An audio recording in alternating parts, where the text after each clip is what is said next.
Olá! Hoje eu vou falar um pouquinho sobre o simbolismo da história da Pequena Sereia, usando como base a animação da Disney e falando uma comparação em alguns momentos com o live action recente da Disney. Eu acredito que a Pequena Sereia seja uma das melhores histórias para falar do desenvolvimento psicológico, né, do processo de individuação feminino, da mesma forma que eu acho o Pinóquio um exemplo muito bom para falar do processo de individuação masculino.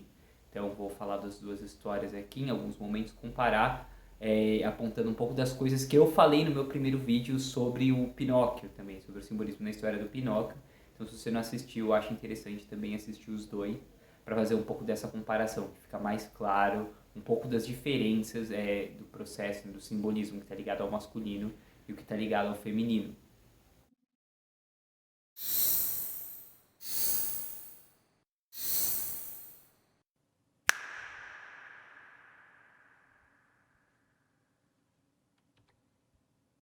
Então, a cena de entrada da Pequena Sereia é diferente do Pinóquio, né? A origem dela, de onde a gente espera que ela apareça.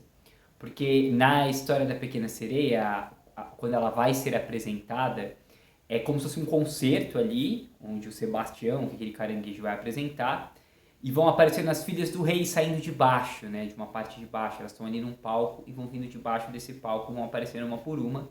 E é esperado que a Ariel apareça ali dentro de uma concha, né? A sétima filha do rei. É diferente da história do Pinóquio, né? Porque o Pinóquio ele é introduzido a partir de cima.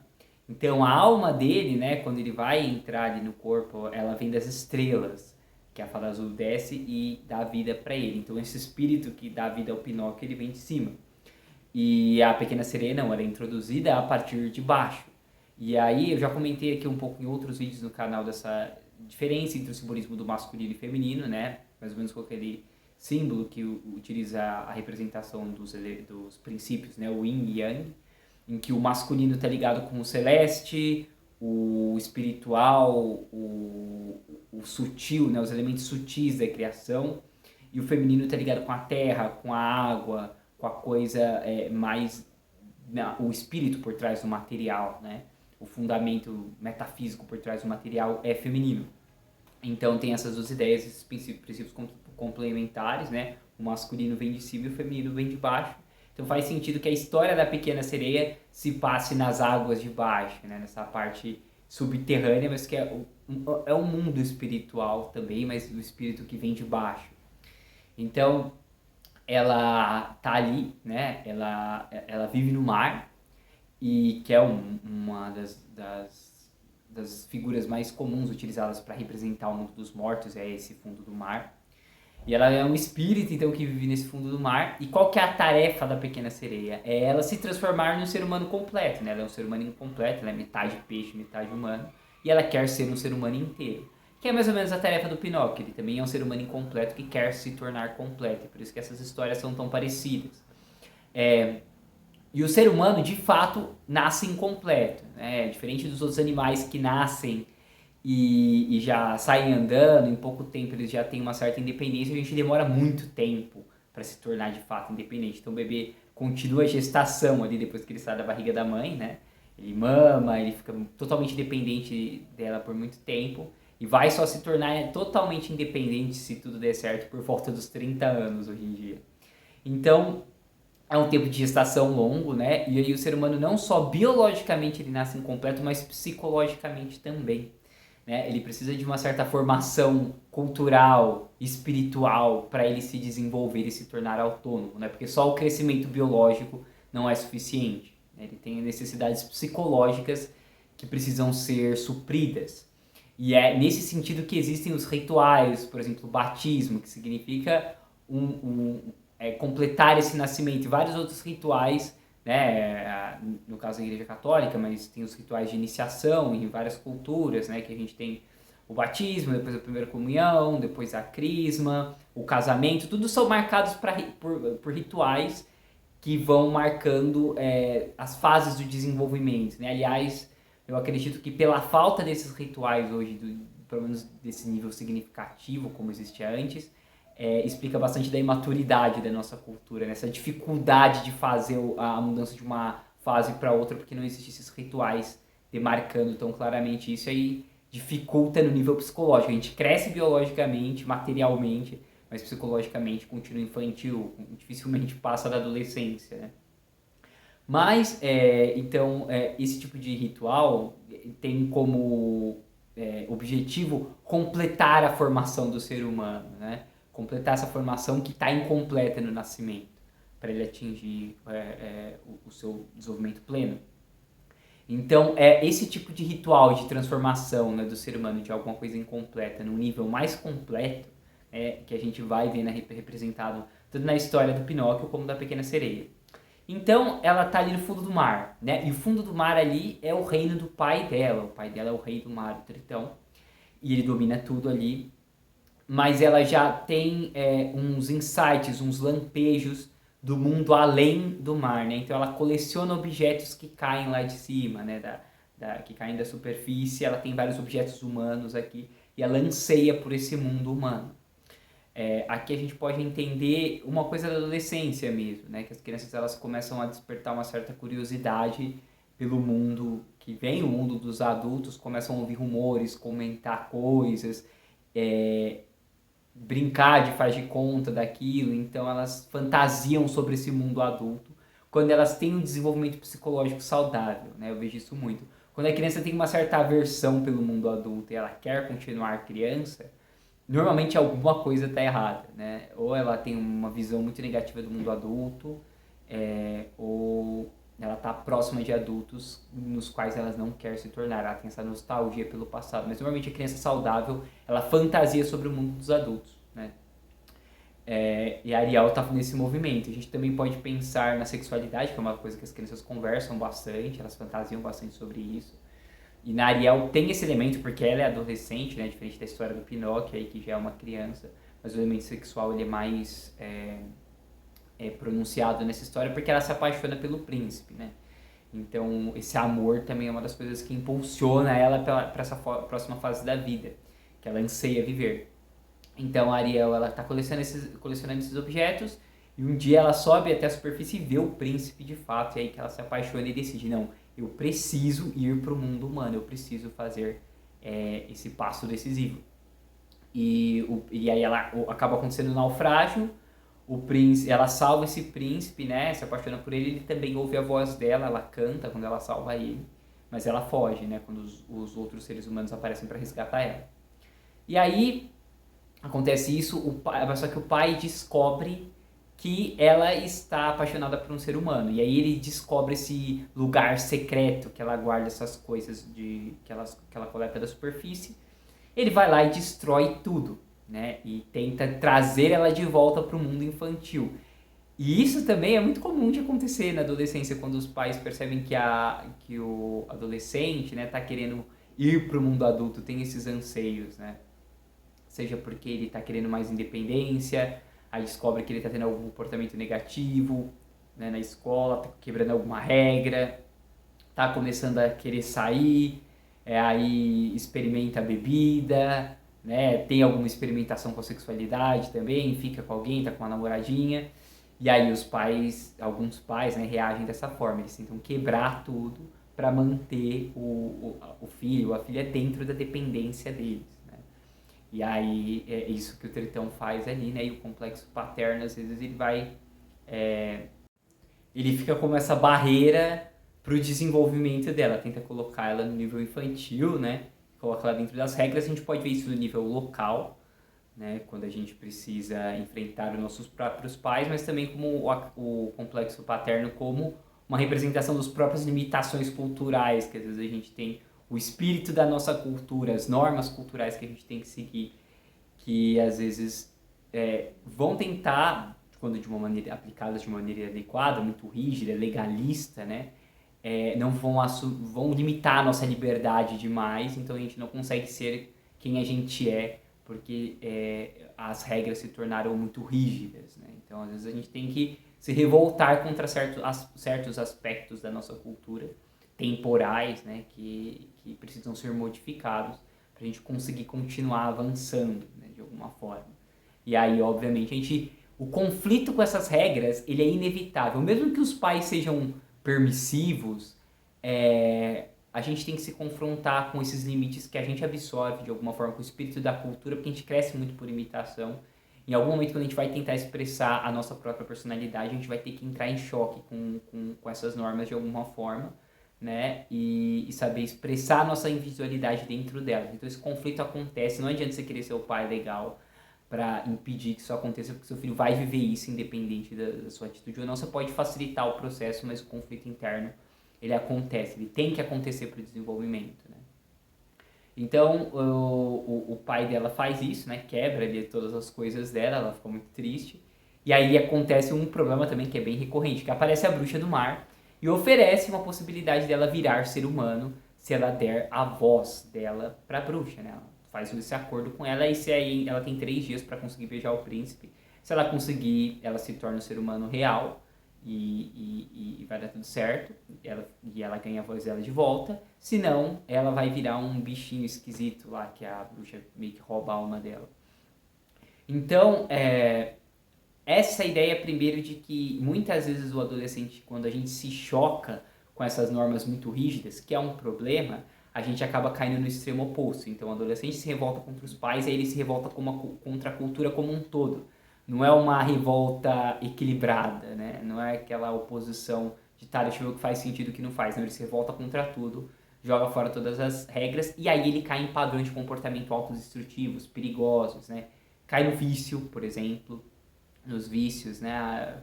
Usa todo tipo de droga desmedidamente, entra no crime, isso é outra das coisas, para conseguir um dinheiro, para fazer alguma coisa. A sexualidade desregrada, né? Acaba pegando uma doença, ou engravidando alguém, ou ficando grávida, enfim. Tem várias possibilidades de se você só jogar todas as regras, todos a sua cultura para trás, você vai cair na mão da bruxa do mar, que é esse instinto, né? Uma coisa pagã, como se fosse, ele representa toda a Pequena Sereia, porque a bruxa é aquilo que está antes da cultura, né? Pelo menos dentro desse filme é assim que ela é apresentada. E aí tem o segundo problema que acontece também, é que ela abre mão da própria voz para ganhar pernas. Isso é outro problema muito comum. Porque às vezes quando as pessoas querem sair da casa dos pais, elas tentam entrar em alguma coisa só para fugir disso, abrindo mão da própria alma. Então, um exemplo bem comum é, sei lá, você não aguenta seus pais, você entra lá num relacionamento com uma pessoa que você sabe que não tem muito a ver com você, mas porque ela te oferece uma possibilidade de escapar daquilo. Aí você não ama aquela pessoa, mas você entra naquele relacionamento para escapar dos seus pais e acaba vivendo uma vida de aparência só, né? Você não se desenvolveu ali, aquela independência não é real. Outro problema é a pessoa começa a trabalhar com uma coisa que não tem sentido para ela, de novo, só para ganhar essa independência, mas ela deixa a voz dela de lado, ela deixa a identidade dela real de lado e só ganha aparência externa. Não importa de quanto dinheiro ela ganha, o que ela faça, é externo, não está enraizado nela mesmo, então isso é uma coisa falsa, ela não tem a voz dela própria ali. E aí tem o terceiro problema, de você achar que eu posso usar esse meio falso aqui por enquanto, e depois eu mudo para uma coisa que faça mais sentido, né? Uma coisa verdadeira. Né? Só que não é assim que acontece. Na maioria dos casos, né? É igual a pessoa que acha que eu posso ficar no mundo do crime, ir pro tráfico, e aí com o dinheiro do tráfico eu pago minha faculdade e depois eu saio, né? Mas dificilmente isso acontece, né? Você entra naquilo ali, aquilo ali te acaba te prendendo de alguma forma. Acaba se revelando uma armadilha que é muito mais difícil de sair do que você imaginou. Né? Então, esse é um simbolismo bem interessante, né? Ela deixa a própria voz, né? Então, o desenvolvimento que ela vai ali, ela ganha as pernas, mas é só aparência, não é real. Na realidade, ela ainda é uma sereia, né? Ela tá naquele estágio infantil, ela nunca se desenvolveu. Ela nunca desenvolveu se usando a própria voz, descobriu quem ela é de fato para se tornar um ser humano completo, né? Que é um trabalho muito mais longo, mais árduo, que envolve um processo mais doloroso de autodescoberta. E ela tentou enganar o pai e acabou enganando a si mesma. Né? Então ela sai, ganha as pernas, só que o príncipe não reconhece ela porque ela não tem a voz. Né? Pela voz que ele ouviu cantando, que ele lembra da voz, e ela não tem a voz. Então ele não reconhece ela, anda com ela, mas acaba não ficando junto com ela. E o príncipe cai numa armadilha similar, né? Porque o príncipe, uma das marcas dele, é que ele toca flauta. Agora eu não lembro se isso tem no live action da Disney, mas a animação tem, e isso é um detalhe muito importante, porque a flauta, ela é um dos instrumentos mais antigos da humanidade, e a música é a forma como o ser humano usa para entrar em contato com a própria alma, com o transcendente, né? A arte serve para isso, né? Para entrar em contato com algo maior que orienta a sua vida, para você ver coisas além da aparência delas, né? Não ser enganado só pela aparência, só pelo material. E o príncipe toca essa flauta. E aí ele encontra a Ariel, né, que é a pequena sereia, e ele não vê, não ouve a voz dela, então ele tá meio angustiado já de não encontrar essa mulher que salvou ele, né, e que ele quer se casar.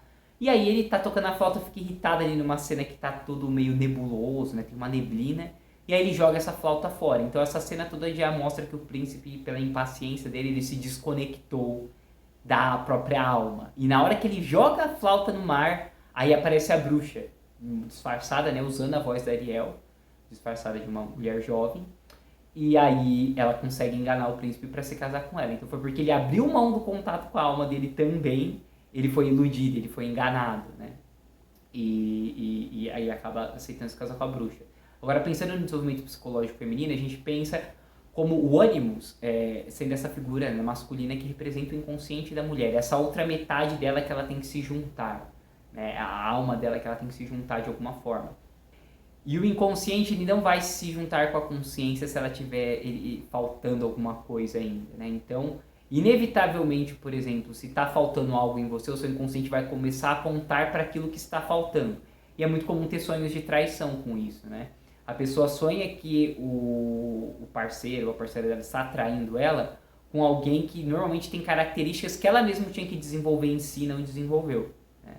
O caso mais comum é daquela mulher que é certinha, que tem as qualidades de esposa, e o marido vai e se relaciona com uma outra mulher que tem um lado mais sexual, mais ativo e tal, ou ela sonha com isso, né? Então se ela tem esse tipo de sonho, quer dizer que aquilo ali que ela está sonhando, que ela está sendo trocada por, tem algo que ela mesma precisa desenvolver em si, né?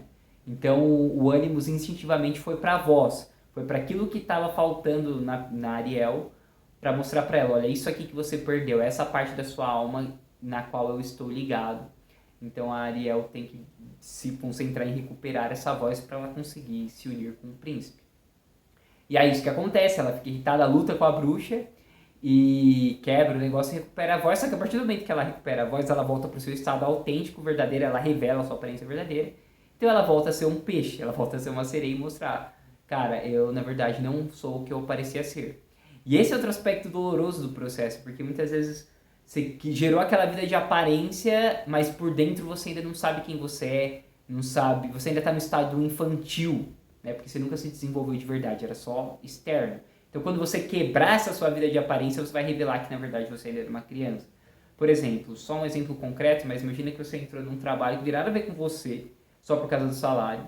E aí para você mudar para uma profissão que tem a ver com você, você tem que largar essa imagem e voltar para o começo, voltar a ser um estagiário, voltar a ser uma criança em outra profissão, mas que é você de verdade, e começar a se desenvolver ali, né? Vai ter que voltar para o começo, não tem como pular direto para o fim. Então é isso que acontece com ela, ela revela a aparência dela de peixe, né? E aí a bruxa arrasta ela de volta para o mar. E aí vai começar a luta dela com a bruxa, porque o pai vai tentar, né, salvar ela da bruxa, só que como ela fez esse acordo com a bruxa, não pode salvar, e o pai se sacrifica para salvá-la. E a bruxa ganha o tritão. Então, ganha o tridente do tritão, né? Então aí a bruxa passa a fazer o lugar do pai. E aí a Ariel vai ter que fazer o conflito que ela tinha que ter feito desde o começo para ela se tornar quem ela é. Que era enfrentar o pai, que ela tentou escapar do pai, dar um jeito de fazer dar um jeitinho, né, para ela escapar do pai sem confrontar ele diretamente, né? Por isso que ela fez o acordo com a bruxa. E não, ela teve que enfrentar a bruxa com o tridente, né? Se simboliza, né? E ela está enfrentando a bruxa, que é esse lado, a sombra dela, ao mesmo tempo o pai dela. E só com esse confronto de frente, onde você mostra quem você realmente é pro mundo, apesar da aparência aterrorizante dele, confronta a sua sombra, passa por esse conflito que faz parte do autoconhecimento, aí você vai desenvolver suas pernas de verdade, aí você vai ser uma pessoa autêntica, aí você vai ser uma pessoa real, enraizada em si mesmo, né? Com a sua própria voz, né? Então ela tem essa luta com a bruxa ali no mar, ela acaba caindo em algum momento no meio de um redemoinho, né? Então ela meio que morreu, ela perdeu a luta. Só que o príncipe vai lá com o barco nesse momento e fura o peito da bruxa e mata ela. E esse é um detalhe que foi mudado no live action, né, da Pequena Sereia. E porque lá no live action é ela mesma que vai com o barco e fura o peito da bruxa. Obviamente que eles querem dar essa ideia de que a princesa não precisa ser salva por ninguém, ela é autossuficiente, etc. Ela é que tem que fazer o papel principal. Mas simbolicamente isso é muito problemático. Porque por que normalmente não é o herói que faz? O herói tem que fracassar e algo tem que salvar ele. Por exemplo, o Pinóquio, quando ele está tentando salvar o pai dele, ele morre. E aí a fada revive ele, aí ele completa o processo.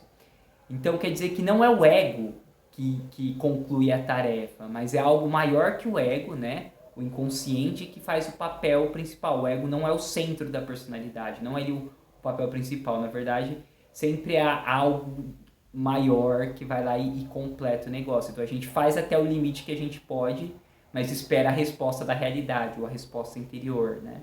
Não tá tudo na nossa mão. Mas essa ideia de que ela tem que dar o golpe final, como no live action, cria uma visão de mundo egocêntrica, onde o ego está no centro de tudo, e que é uma característica de hoje, né, da nossa época, de reforçar esse ego.